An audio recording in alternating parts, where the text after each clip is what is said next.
I'm doing well. Good, me too. Millcast number 5. I know, we're just cranking these out. Cranking these out. Wow. Actually, they take some effort. They take some time. We've learned. I think we got these started sort of as easy as they could be started, right. And then we've very quickly tried to up the production value, and yeah. we hope that that's coming across. But it has also made these a little bit trickier. But I think we're going to settle back into a good space of churning these out. Yeah. But we think it's so nice to be able to interact with you. I know, we love reading the feedback. Yeah, the feedback it's been incredibly humbling to have, and it's great. So thank you so much for that. Yeah. And we'll keep making them. Yeah. Nice sweater you're wearing. Thank you. It's from seasonal, your wool. Oh, and seasonally appropriate. Yeah, that's what I was feeling festive this morning when I was getting dressed, and. Yeah, but it's surprisingly not that warm of a sweater. Which is deceptive, because when you look at it, you go, wow, that's a lot of sweater. Yeah, it's because, what is this called? I think it's called honeycomb, but don't hold me to it. Yeah, something like honeycomb. And Peggy gave me this sweater, and it is beautiful cranberry red, and it's from her Corriedale sheep's wool. And I dyed it, but I did not knit it. Somebody else had knit it, and I looked stupid in it. Okay, I'm too short-waisted. I can't even describe what I look like. Yeah, probably like a strawberry. It looks great on you. Oh, thank you. Yeah, thank you. And I am wearing I should know the pattern. I knit it eons ago, but I just grabbed it. I thought, well, I ought to wear something that I knit. But it also reveals a weakness. I don't do buttonholes. Someday I'll be mature and take on buttonholes. But almost every cardigan that I ever knit, I don't do the buttons, and then I have some version of something like this. Yeah, but that's what those are together. Made for. Oh, also, I know, do you have buttonholes in that cardigan? No. Then you intended it that way. That's my point. I deliberately. Oh no, I have a lot of projects that sit there. It takes me, months to make them, and it takes me an equal number of months to just put the dang buttons on the garment. Yeah, I just it's just so feel hard. There's a mental break there, and it's not just us. It is everyone I've heard. So if you are one of those people that puts buttons immediately on your finished projects, good job. So is your issue the buttons or doing the band with the buttonholes? It's literally the mental leap between I am knitting a thing and then it needs me to go get a sewing needle and different supplies and just sit there, and I'm not doing the activity that I come to knitting to do, which is to sort of, chill out and knit row after row. God, we're revealing so much about ourselves here. Are you sure you wanted to admit that? Yeah. It feels like a safe space here. I think it is a safe space. It better be a safe space. So we're going to bust out of the mill a little bit right now. Yes. So this weekend, we have sheep. Todd and I have sheep, and we're in the middle of breeding season. So we're breeding 15 ewes. We have 2 rams, and what you're seeing right now is one of those groups. Todd is got the John Deere tractor out there and brought over a round bale. And a round bale weighs about anywhere between 450, 500 pounds. It's shrink wrapped in that white plastic so that they can be out in the field. You don't have to put the round bale in a barn. You can have it outdoors, and then you just cut away the plastic when you're ready to bring it to the animals. And then underneath that plastic is a mesh that sort of helps it hold its shape. And these guys will go through it. When we have the whole flock eating a round bale, it takes them 3 to 4 days. This is only a portion of the flock, and it takes them more like a full week. But they go through it, and that's what they're all anticipating, wanting to get at it. I also took a couple of pictures of the peanut gallery. These are our cutie pie lambs. Yeah, why do you call them your peanut gallery? Because they're not being bred. Okay. They're either. I was going to say they're either too old. It's more that they've earned the right not to be bred, or they're the lambs from the spring. We don't breed the lambs from this year. We wait a year and a half before breeding so that they'll be fully grown, and it's just a healthier way to go. So those are some of our well, thank you for showing us those. Yeah, I sent Peggy a message this weekend saying, I think the people probably want some sheep content, so can you take some videos of your flock and what they're up to? Yeah, it's stick season in Vermont, so it's the trees are brown. Yeah, absolutely, and the sheep are brown and the trees are brown and the barn's brown, but it's they've got that Vermont. nice, beautiful Corriedale fleece fleece that's grown in lush this time of year. Yeah. People beautiful. Always wonder, do sheep, are they warm? Like when they're snowing, or we've gotten some really cold mornings. They are fine. They are really fine. You sink your fingers in. I've got a couple sheep as well, and you feel the lanolin, and it's so and it's really warm. the lanolin, that grease that's coating the fiber. That's what's really keeping them warm. But the fleece is already, I want to say it's probably like this by now. So So you did some sheep stuff this weekend. What'd you do? We went and got our Christmas tree. Oh, very good. Our first ever. We went to Woodstock. They had the Rotary there doing Christmas tree sales. Yeah. And we had some very nice folks. Frank and Chris helped us. All right. I got to know them because Cody had to go ATM to get the tree. But right. we loaded it all up. Maeve was in the back in her little car seat, just like playing with the needles as we drove home. Nice. We got the tree up. We got lights. It's like now. The whole 9 yards. Do you guys agree? Todd and I are always. I want it a little taller. Todd's like not so tall. I think this whole Christmas like, I'll put it this way. Early in our relationship, Cody texted me, "You're not one of those people that really like Christmas, are you?" Oh my God. I don't know why he did that, and now. I'm like, now he's had to eat those words. So now I'm in charge. I'm in charge of Christmas. So we wanted something like moderate in height, just because we didn't know what we're doing with having a Christmas tree yet. Right. So we got like, the second to shortest, and it actually looks pretty big in our space because our ceilings aren't really high. Right. So I'm glad we did. We can probably fit a star up there if we get our act together to do that. Very good. And we put some wrapped presents under for Maeve, and she's already crawling, trying to unwrap them, and it's very fun. So very good. We're excited. Nice. And we do have the candles on the tree as well, but we decided we have real candles on our tree. We don't light them around Maeve, but I got them last year when we were child free, and I don't know that they'll actually come out this year because now she's getting into everything, and it seems like a horrible idea. It would never even occur to me to put real... Oh, they're so lovely when they're on. And it doesn't make you nervous that it's going it definitely makes me nervous. Okay, all right. Yeah. My Danish host mom had it, and I was like, I gotta do it. Then you have reasons to want to pursue it. I wanted to pursue it. Yeah. Well, that's good. We have something exciting to share with you that arrived in Drum the mail. roll. Yes. Let's see. Actually, I'll just use this one. I'm using it as my project bag right now. It's just fabulous. So we have the official Junction Fiber Mill tote. Yeah. They arrived. We got them from a local company over in New Hampshire called EnviroTotes, and they literally make them from bolts of fabric down to the finished product. And I could not be more pleased. Yeah, they look lovely. Yeah. The logo is huge, which was my goal.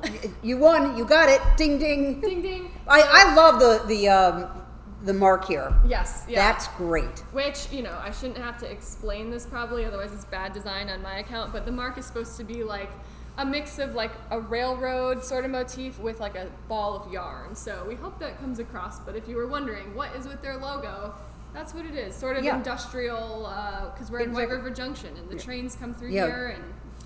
But we have these. By the time you are seeing this, they will be available through our website. That's great. And we couldn't be more thrilled. I've just been taking mine everywhere. And today I'm like, it's my project bag. But then I was like, do I need 2 or 3 of these so I can also have it be my grocery bag? I don't know. It's very nice. It's very nice. Yeah. So we are going to continue our mill tour. Yes. We started this. We're going to resume it. Yes, resume it.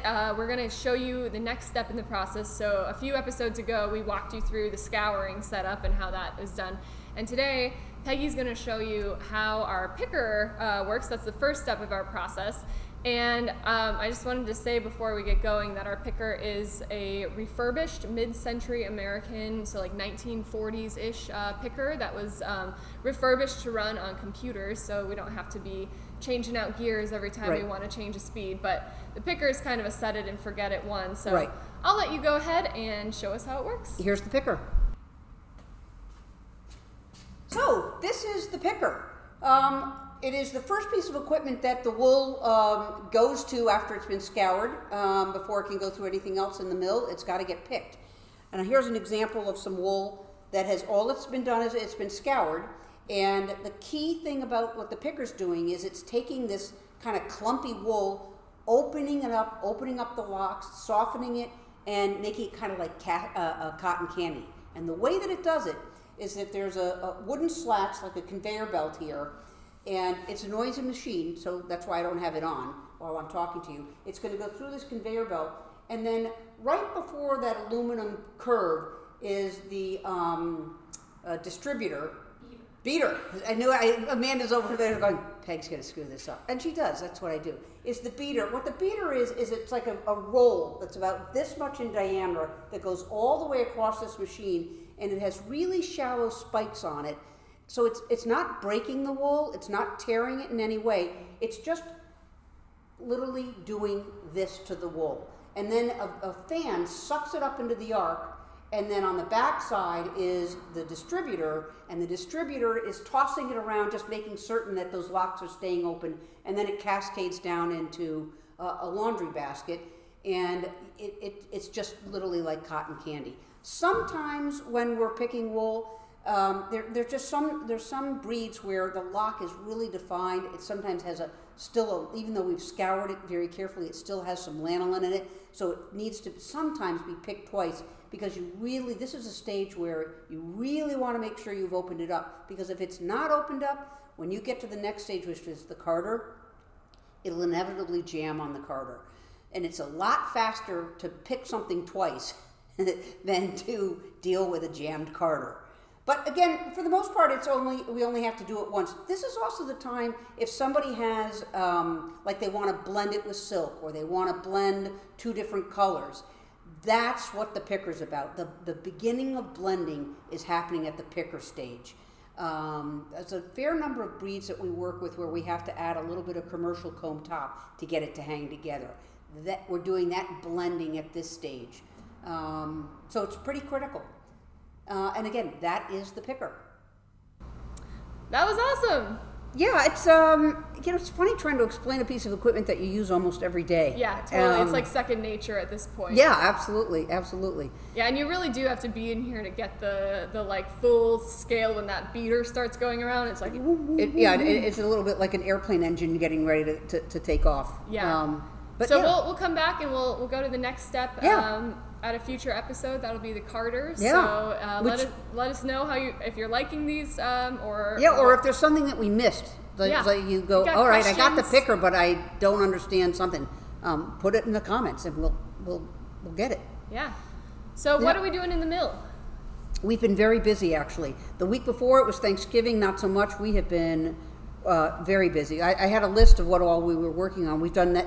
I have to show you, it's not quite ready. We've mentioned it in an earlier cast, but we're almost done with this Romney that we combined 15% silk. It is fabulous. We'll definitely be able to show it to you on the next Millcast. That's worked out well. We have a very unusual one, Wensleydale Valais blend. And it's I'll be honest with you, it's been tough. Wensleydale, it's a long hair and it has very little crimp. And when there's a fiber that doesn't have a lot of crimp, even when you add the commercial comb top to try to help get crimpier, it can be a real challenge. We have spun it all. I have one little bit left. I got to 2-ply it. I'll be honest with you, I'm going to be glad. This is one I'm going to be glad when we're done, but we're close to done. The reason that the crimp is such an essential thing to get through the equipment is just when you're running through all those rollers and stuff, it does work up a fair bit of static electricity, which makes the fibers sort of not want to hold together. And we've done our best here. We've installed these static bars at some of our crucial junctures on our process. But still, if it's like when you have your hair in the fall and you're running a comb through it, it just wants to go everywhere. Like you're in the science museum with your hand on the ball. Yeah, exactly. So when it doesn't have the crimp, really lets it sort of grip together as it travels through all the equipment, and it just is a lot nicer. And when it doesn't hold together, that's when we get things like breaks, and you have to run over to the piece of equipment and intervene, which. Because we're just trying to crank out as much as we can here, to the best of our ability, it really is nice when we have fiber that doesn't need a lot of babysitting, because it means we have to just, put our focus on only one step. Speaking of fiber that doesn't need babysitting, do you want to show off that gorgeous Shetland? Holy mackerel. This is, I don't know that the camera can do it justice. It's a charcoaly blue 3-ply, which is, what a treat to do 3-ply. I mean, most of what we do is 2-ply, but once in a while we have clients and ourselves where we go, we're going the extra step, because 3-ply will make it rounder. And man, this It feels so lovely. So gorgeous. Yeah, it feels gorgeous. That doesn't make sense. It is, yeah. And it's so charcoaly gray that it almost shines blue, if that makes sense. Yeah. So this is for a custom processing order. It's a Shetland blend, and yeah, it's lovely. We can't wait to get this back to our Once again, it's one of those orders where I want to say to the customer, and could I buy back any of these skeins? Yeah, something in like lace would be so beautiful with this. It's just got it's also got a little bit of a halo. There must be something a little bit straighter in that mix. Right. To give it such a nice glow. So that's beautiful. What else have we been up to? We've got something interesting in the bag over there. We were doing some straight up Romney. We just, it got picked and carted today. So hot off the carter, this is Romney. And it's got a kind of a Moric color to it. It hasn't been pin drafted yet. It feels really It yummy. does, yeah. A breed like Romney, as well as other breeds, there's such a range, there's such a variety, but this particular Romney, it's got a lot of sponge, I love but that it color. feels soft, and the colors really It's like a darker morid. It almost is a little grayed out. Right. It's a very nice all got neutral blended brown. up nicely. Yeah. What did it look like in the fleece? It was a lot of different things. It all had to come together like this. It had a little bit of white and some gray, and then this brown. Yep. So this is going to make some gorgeous yarn. But again, all this has been scoured, picked, and it's gone through the carter. So it still has more traveling to do in the mill. Yeah. But yeah, that was today's project. Great. Yeah. So the mill's been busy. Great. Are we on to our JFM yarns, Junction Fiber Mill yarns? So let's start with this one. Oh, so we showed this to you almost finished last time. It was just in the skein. It needed to be rinsed, and now it's been hanked, and it's ready to hit the shelves. We'll have this on our shop. And you guys we'd asked for suggestions for naming, and some great names came in. I think we had mentioned we were thinking about, what was it, hot pepper? Or Red Hots. Red Hots, Yeah, those like little candies. And actually a fair amount of people said, yeah, Red Hots is good, although we did get some good suggestions like sangria. I thought sangria was a good one. But I think we'll go ahead with Red Hots. Yeah, we're going to go with Red Hots. All right, I'm just going to set these in front of us. It's very Christmassy. Yeah, I've got more to say on that one later. Okay. This is Lookout Ledge. Lookout Ledge is of a color we've done many times before, and it's even, I think, had some spin-off colors from it. And it's a lovely, we named it, I think you came up with the name. It's sort of like when you're hiking and you're in the granite peaks of New Hampshire, and it looks like sort of sunrise, sunset out on a ledge. Out on a ledge. Out on a ledge. Don't jump. What more can you say? All right. This one. Oh. This is new. This is brand new. We love it when we play with new colors, though we have such a growing. I know. It's like a kid in a candy store. We're getting so we need the parent to come in and rein us in. I feel like that is often me. I'm like, guys, don't we have enough variety? Just because I do the website, and then it's like, oh, okay, I got to put this color up, but it's always fun. Yeah, but look, okay. So this has named itself. I came in and I was like, oh, you guys made the Van Gogh painting. It's Starry Night, 100%. Absolutely, with that red or rather the yellow and the blue. Yeah, that's knockout. Starry Night. And this one we need a name. Your feedback on. I don't think we'll list it yet until we get a name. We need a name. This is a new color as well. It reminds me a bit of the Berry Jam that we did a long time ago. But Berry Jam was a lot more saturated. Yeah. It kind of reminds me of like ice cream swirls, like almost like the Neapolitan ice cream with the three different colors. Yeah. Although then you need the green. Yeah, is it like a shortcake? I don't know. We would love your suggestions on that. Need a name. Yes. Yeah. Very good. Great. I'm gonna just put these back in the basket. Organized. Okay. I will get organized. All right. What's next? You want to talk about what we're knitting? Is it that time already? I know. Time's This has just flown by. Can I start? You do. I'm excited. So, you're excited, and I think you're nuts. But okay, here we go. We will see. I haven't seen it, so yeah, go for it. Okay, well, there's not much to see, guys. That's what's. I will preface this by saying maybe I've given the illusion that I'm like a fast knitter who gets things done. You'll probably see this every week now for the next 6 months, and it might be ready for Christmas next time. But I'll show you what I've got to start. Okay. Oh my, yes, all right. Nothing much to start. But this will turn into...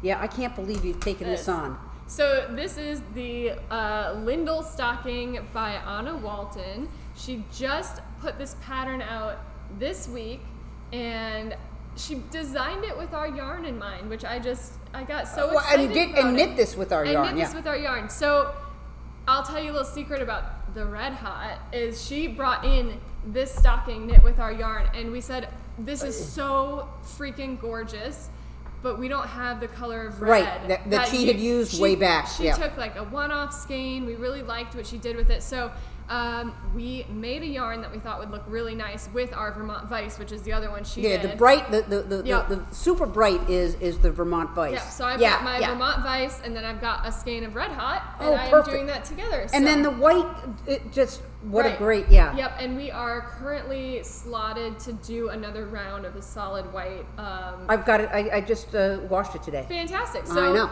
Probably in the next week or so, I know we're running really low on our solid whites Farm Fresh, which is what the pattern calls for, but we have an even better white. That's the Montedale Cheviot. That's help me understand, because I didn't get a close look at it. Where are you starting? I mean, what's this is where I honestly don't know. Oh, geez. I am driving blind, but so far the instructions has been really good. I started with a provisional cast on, which I've never done before, and I realized that is what they put on bags of feed too. I think it's provisional cast, and I was like, so I use a crochet. Now hold on, slow down.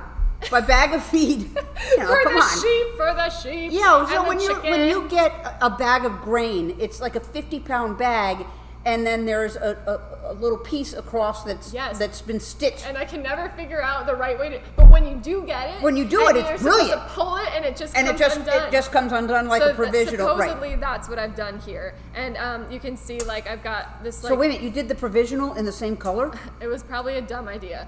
I didn't know because honestly I read the pattern. It's like provisional cast on, and every other cast on I've done, it's like in the color you're knitting with. And she didn't specify. So I'm sitting there YouTubing, and then I realized after I'd already done it that I didn't need to do it. So you can just use scrap yarn with that one. Yeah, I didn't know. So what I'm now starting is the first section of short rows. I've knit one row with the contrasting color. That's the white.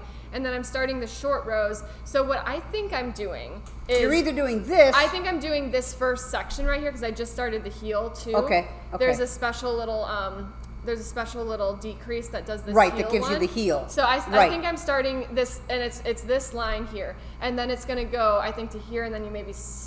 or maybe it goes all the way around and then you stockinette together, or Kitchener stitch. Oh, okay. And then I think you thought that you're going to pick up the stitches, but that up. You're starting at the heel and you'll knit this. I'm knitting flat. Yeah, knitting flat. Okay. There's a lot of short rows, so right now I'm sort of doing like this little bit here, and like I said, this is really our first Christmas at home, so I'm in the Christmas spirit. We all need stockings. Maybe some year these will be done. Well, I told you my suggestion because I knew a woman who had bought some yarn from me, and she did this incredibly elaborate stocking. Yeah. With like dancing ladies around. It was incredible, but she lined it. Mm-hmm. I think she actually lined it with a silk lining, and the advantage is that when you stuff it with all those toys, you're not distorting the knit. So I knew it said like chocolate. I hadn't even thought about that. Well, just if you had a candy that that's a great idea. I just think this is so gorgeous and so time consuming. You know what I'm excited about for this? I've never done a tassel. Oh, I've got to figure out. I think you need a tool for this, but I'm gonna figure it out. Because I think these are so fun too. Oh, but she has the instructions in there. Oh, she does. Her pattern is really, really beautiful. Wow. So far, I'm really enjoying it. Yeah, it's 18 pages. No, it's not. It's not. It has a lot of pages, but yeah, it kind of feels like a little like paint by number to me, just because I'm so unfamiliar. And it is a lot of counting because it's short rows, and you have to I think I'll get in the rhythm of it, but I'm excited. I'm impressed. It's just a pretty thing. It's not going to keep anyone warm, but and will this be for Maeve? I don't know. I have not decided. Oh, okay. It might be for me, guys. Okay, I'm very selfish. Start with me, get my needs met, and then So I am knitting. Let me show you first what I'm not knitting. I did not knit this. This is a gorgeous shawl. Yes, that it is. A woman came to us and said, "I'd like to design." She's a knitwear designer, and she designed this for us. This is knit in stick season, which is so appropriate for this season. Yeah, no question. It's as blue skies and trees, brown trees, and then the white is, I think, our North Country Cheviot white, and it has a nice lacy end, and it's the kind of shawl that you can go any which way. It looks actually really nice on the reverse too. I think there's all kinds of ways to wear it, but I wanted to know. This just seems so subtle that I wanted to know. Well, what happens if you knit it with something? Oh, that's this side, yeah. Well, I just want to show off too, like this lace is just like a little hint of lace. Yeah, on a little yarn over, nice. So I wanted to know what would happen if it was with some saturated colors. So I'm not. Get it out of the bag here. You're a much faster knitter than me. Well, this is pretty easy. So I did it with. It's the one World's Fair. Yeah. So I have World's Fair. And the purple, so cool. So this is, and this is the Montadale Cheviot purple, right? Yep. And you can really see how the colors are transitioning.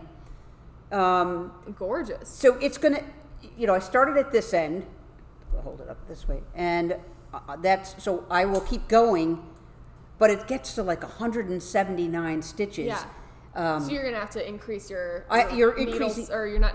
Oh yeah. I will the cable. Yeah. Until I can't jam any more on, but you get to each row and you're going, oh, this is taking a little longer. Yeah. I'm thrilled with how far I've gotten, but I've got a long way to go. I know, but it's mindless knitting. It's just it's all knit. That's beautiful. And so this is a new design that will be a Junction Fiber Mill. Yeah, but look at how it's such a different look. Such a different look, and it just goes to show, like, making tracks. You really, you pick the color, the skein that you fall in love with, and then just go to town. But for those of you interested in this, it'll come out at some point. We don't have a timeline on this, but this will be our third pattern that we're releasing. Right. But I'm excited to follow your progress. Yeah. I bet this will be done by next week. Well, it takes 4 skeins, and these are the first 2. So I do have some knitting still to go. Yeah. But I'm having fun with it, and it's nicely mindless. That's the opposite of. It's the opposite of what you've got going. Yeah, and the mom with the 7-month-old and the full-time job, and she's taken on. Like I said, we will see. This might get the bench at some point when it's not Christmas and I'm not like in the holiday spirit. I just think it's so gorgeous. I think it's gorgeous, and you're clicking. Yeah, we'll see. Yeah, just started last night. No pressure. Oh, last night, no pressure. Yeah, there'll be some pressure.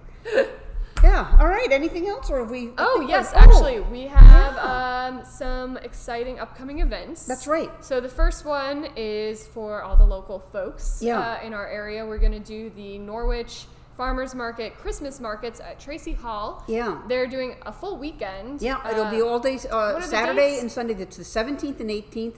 It doesn't start at 9, which is usually when the farmers market starts. It's going to be 10 to 1 on both Saturday and Sunday. And but they'll have other folks selling like gifts and stuff there too, or is it more like farmers market stuff? It's the farmers market.